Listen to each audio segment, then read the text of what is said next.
आपल्याला सर्वांना माहिती आहे की समृद्धी महामार्गावरती 19 तारखेला भीषण असा अपघात झाला आणि या अपघातामध्ये 6 माणसं गेली.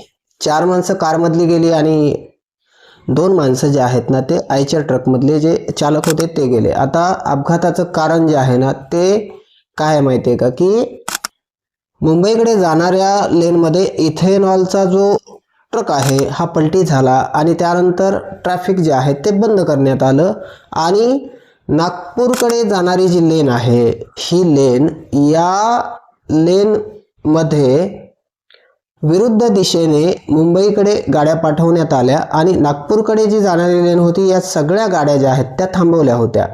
आता या गाड्या थांबवल्यामुळे झालं काय तर पाठीमागून जोरात जो आयचर आला तो त्या कारला धडकला आणि त्याच्यानंतर भीषण अपघात झाला. कारमधली 4 माणसं जागेवर गेली. त्याचबरोबर आयचरमधली 2 जे होते आयचर चालक जे होते हे दोघं पण गेले. आता हा जो आयचर होता हा तरकारीचा होता आणि यांना प्रचंड घाई असते त्याच्यामुळे हा जोरात जात होता आणि त्यामुळे हा अपघात झाला. आता इथे विषय असा आहे ना जर तुम्ही सिंगल लेन चालू करताय तर पाठीमागे तुमचं काम होतं की पुढे ट्रॅफिक थांबवलंय हे सतर्क करणं हायवे अथॉरिटीचं काम होतं. ते हायवे अथॉरिटीनं केलंच नाही आणि त्यामुळे 6 लोकांचा जीव गेला. आता हे सगळं झालं आणि त्यानंतर झालं काय तर फायर ब्रिगेडची गाडी आली. फायर ब्रिगेडच्या गाडीमध्ये जे काही कर्मचारी होते त्याच्यातल्या काही कर्मचाऱ्यांना फायर ब्रिगेडची गन लावता येत नव्हती. कदाचित जर गन लावली असती तर ते जे आयचरमध्ये चालक जळत होते ना ते कदाचित वाचले असते आणि त्यांना गन लावता वेळेवर आली नाही. वेळेवर आग जी आहे ना ती बुझवायला वेळ लागला. त्याच्यामुळे कदाचित आतमधली जी चालक आहेत ट्रक चालक यांना दुर्दैवी असा अंत गमावा लागलेला आहे. त्यामुळे हायवे अथॉरिटीनं जे फायरमध्ये काम करतात कर्मचारी आपले ते शिकलेले आहेत का त्यांची स्किल काय आहे हे देखील बघणं गरजेचं आहे. कारण बराच वेळ तो कर्मचारी गन लावण्याचा प्रयत्न करत होता पण त्याला ती गन लागत नव्हती त्यामुळे उशीर झालाय. आपण जर बघितलं ना तर आता अपघात जो आहे ना हा अपघात इथे लेन जी आहे ना ती बंद केली म्हणजे ज्यावेळी आपण सिंगल लेनमध्ये 2 गाड्या पाठवतो त्यावेळी सतर्क करणं खूप गरजेचं आहे. त्याचबरोबर इथे तरकारीला जी जाणारी चालक मंडळी होती यांनी लक्ष देणं गरजेचं होतं. हे खूप स्पीडमध्ये असतात पण समोर गाड्या थांबल्यात तरी देखील आपण एवढ्या मोठ्या स्पीडने जातोय त्याच्यामुळे अपघात झाला. इथे जवळजवळ 6 माणसाचा जीव जाण्याचं कारण हेच आहे की स्पीड जास्त असणं. आजकाल झालंय काय ना की कुणाला स्पीडवर नियंत्रण ठेवता येणं झालंय म्हणजे आपण प्रचंड वेगात गाड्या चालवतोय नियमांचं कुठलंही पालन करत नाहीये आणि त्यामुळे असे अपघात होतात आणि याच्यामध्ये जीव जात आहेत. इथे जर बघितलं तर समृद्धी महामार्ग आहे ना यांनी थोडंसं लक्ष देणं गरजेचं आहे. कारण आत्तापर्यंत समृद्धी महामार्गावरती प्रचंड असे लोक मेलेत म्हणजे अपघाताची संख्या जी आहे ना ती 4362 अपघात झालेले आहेत.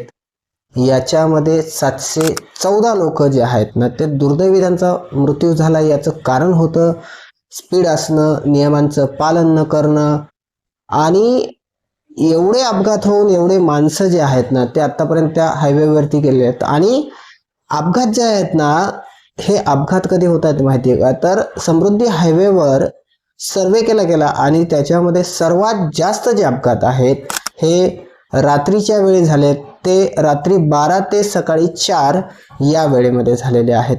त्यामुळे तुम्ही जर प्रवास करताय समृद्धी हायवेने तर सहजासहजी रात्रीच्या वेळी गाडी चालवणं टाळा. याचं कारण म्हणजे काय तर अपघात प्रचंड होत आहेत. होतं काय ना की बराच वेळ समृद्धी हायवेवर गाडी चालवल्याच्या नंतर त्या चालकाला झोप येते. वारंवार सारखं दिसणं आणि सारखं दिसल्यामुळे त्या चालकाला झोप येण्याचं प्रमाण जास्त असतं आणि त्यामुळे असे अपघात होत आहेत. इथे हायवे अथॉरिटी जी आहे त्यांनी देखील थोडंसं लक्ष द्या. नियम जे आहेत ना ते अजून पाहिजे तर घाला. स्पीड जे आहे ते अजून कमी करा. याचं कारण म्हणजे काय तर अपघातामध्ये प्रचंड असे लोक मरत आहेत. 314 लोक मरणं सोपं नाही आहे.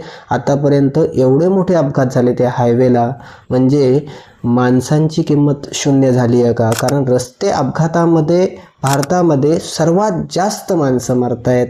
त्याचं प्रमाण बाहेर देशात कमी आहे पण आपल्या इथं प्रचंड असं प्रमाण आहे. त्यामुळे नियमांचं पालन करा आणि गाड्या नियमात चालवा. शक्य असेल तरच रात्रीच्या वेळी मोठ्या हायवेला प्रवास करा. जर आपल्याकडे अनुभव कमी असेल, आपण फक्त शहरामध्येच कार चालवताय, तर आपण ज्यावेळी मोठ्या हायवेला जाऊ त्यावेळी लक्षात असू द्या, एखादा चालक सोबत घेऊन जा. तो प्रोफेशनल असला पाहिजे, म्हणजे त्याचा अनुभव तुमच्या कामाला येईल आणि तो तुम्हाला सुरक्षित घेऊन जाईल आणि सुरक्षित घेऊन येईल, जेणेकरून अपघात होणार नाही आणि दुर्दैवाने जो आहे तो मृत्यू होणार नाही. त्याच्यामुळे काळजी घ्या. सध्या रस्ते अपघातामध्ये सर्वात जास्त माणसं मरतायत. तुम्हाला हा जर आमचा व्हिडिओ आवडला तर चॅनलला सबस्क्राईब करायला विसरू नका आणि सुरक्षित राहा, सुरक्षित गाड्या चालवा, जेणेकरून अपघात होणार नाही.